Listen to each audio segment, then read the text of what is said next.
এই মাজারটি হলো হযরত খাজা ফরিদ শাহ চিশতি রহমতুল্লাহ আলাইয়ের মাজার। এটি মোহাম্মদপুর এলাকায় অবস্থিত। মাজারের ভিতরের অংশটি দেখতে খুবই সুন্দর। আশেপাশে কয়েক এলাকায় এরকম সুন্দর দৃষ্টিপট দৃষ্টিনন্দিত স্থান নেই বললেই চলে। এটি হলো মাজারের বাহিরের অংশ। বিভিন্ন গাছ ফলফলারির দ্বারা এই মাজারের অংশটি সাজিয়ে রেখেছে। আমরা একটু মাজারের ভিতরের অংশটি ঘুরে দেখব।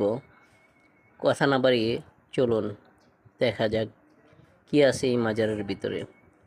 আমরা যাচ্ছি একটা কবরের দিকে।